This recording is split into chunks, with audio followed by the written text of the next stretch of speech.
In the 21st century, human beings are masters of the planet. Behind us lie 10,000 years of civilization, bending nature to our will.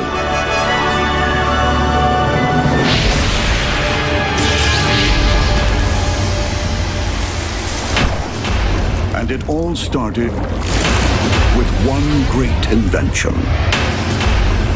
Not the wheel, not the car, not the plane. The greatest invention of all was beer. Beer has changed the course of human history, not once, not twice, but over and over again, right from the very beginning. It sowed the world's first farmlands. The agricultural revolution came about because of the imperative, the need to make beer. It hewed the world's first wonders. We wouldn't have the pyramids if it weren't for beer. Beer established modern healthcare. Beer and science go hand in hand. And beer shaped America. Beer is the secret history of America. It's in our DNA. It even ended one of history's great scandals. Beer was part, if not all, of the motivation for ending child labor. And most important of all, it gave us something to drink while watching the ball game. This is the story of the greatest invention of all time. It's an amazing story, and one that really hasn't been told. Until now. Without beer, we'd probably still be living in caves.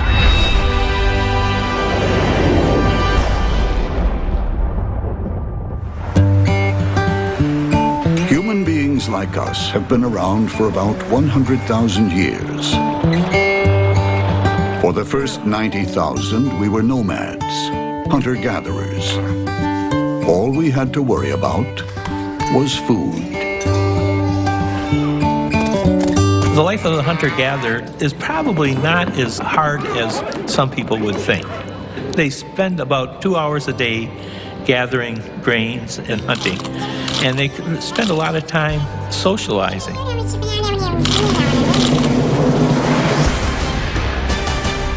Then, in 9000 BC, something happened that changed the world forever.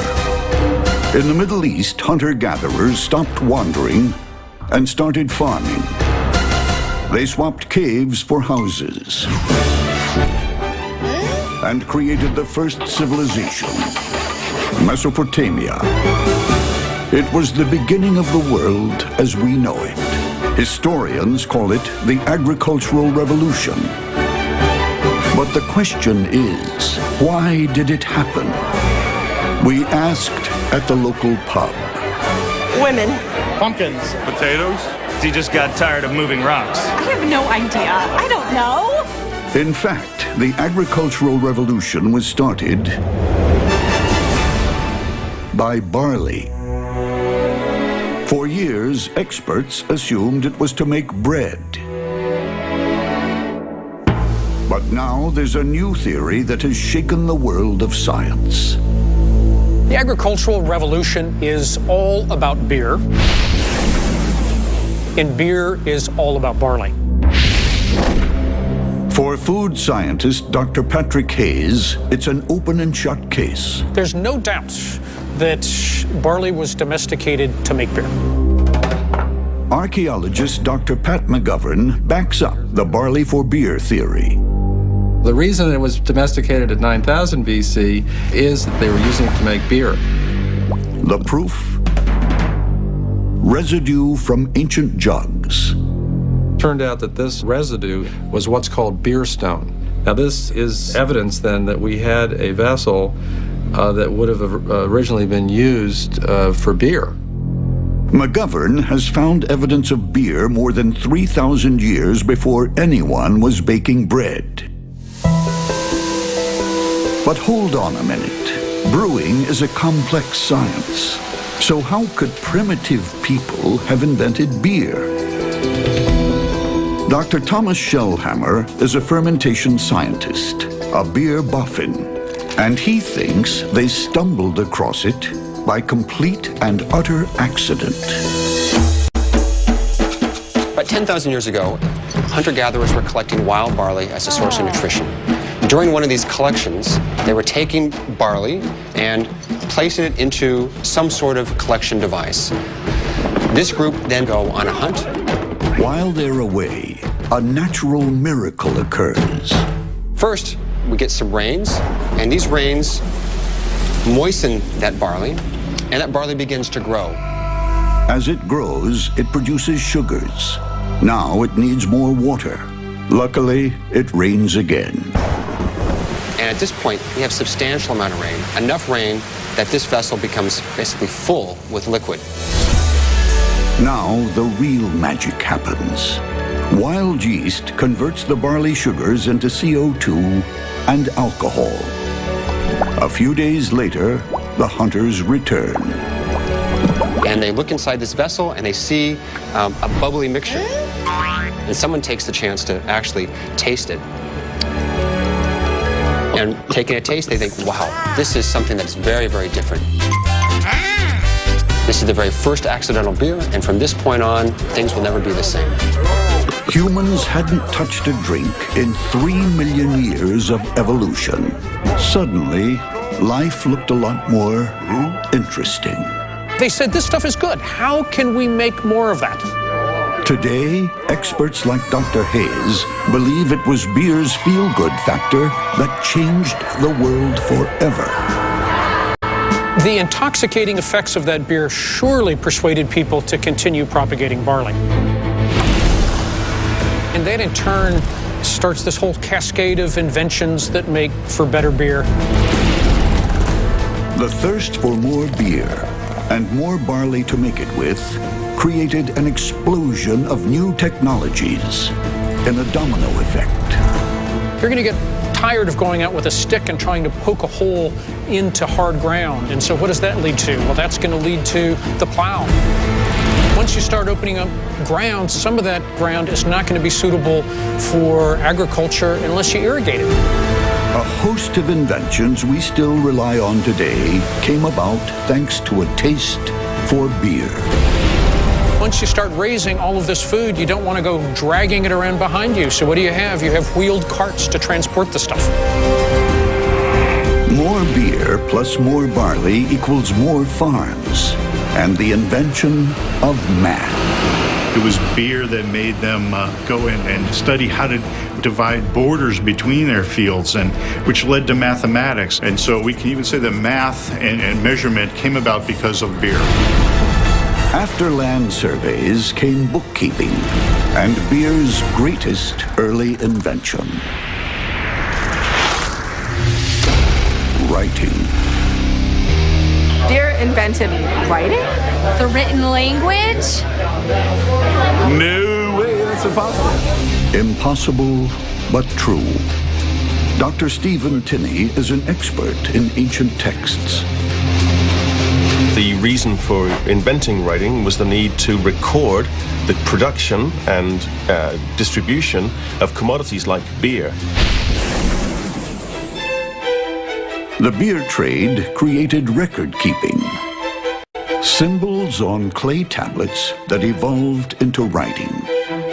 In the first ever written language, called cuneiform, this is the word for beer. And it's everywhere in the ancient dictionary called the word lists. One of the most important word lists has over 160 different words relating to beer. That's more than the Eskimos have for snow. That's how important beer was. Beer was essential to the people, essential for their nutrition, and essential to the origin of writing.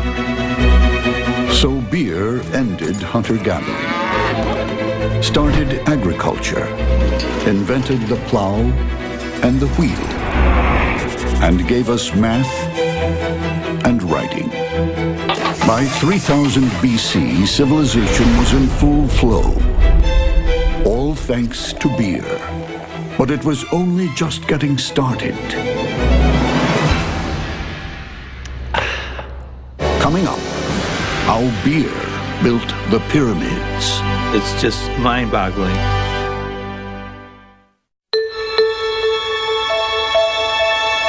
Of all ancient civilizations, this is the big one.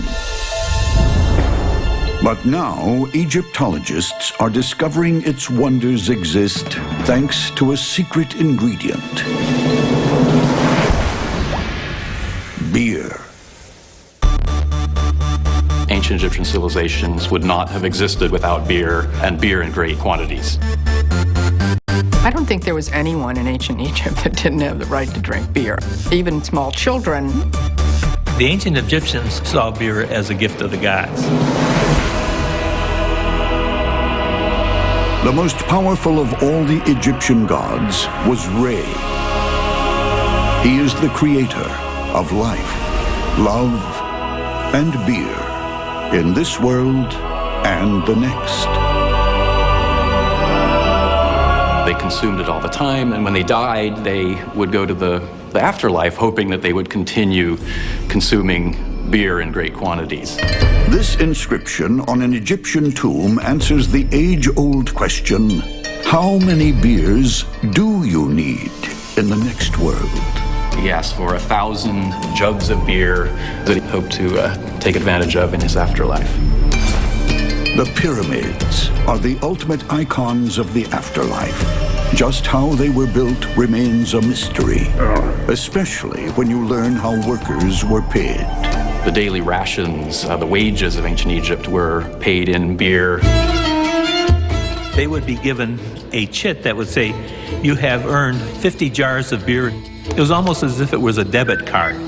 To Egyptians, beer was money.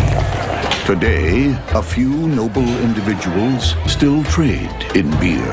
I'll do somebody's laundry for a 6-pack of high-quality beer. I've helped someone move. I don't know if I should say, because if this is out there, my parents will see. Our modern beer economy might buy you a favor. Back then, it would buy you a pyramid. The going rate for a pyramid builder was a whopping gallon of beer a day. So it was just an incredible amount of beer that went into building the pyramids.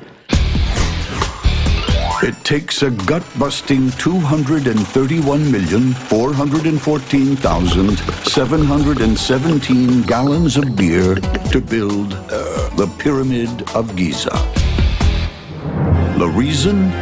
Ancient beer was a vital source of nutrition.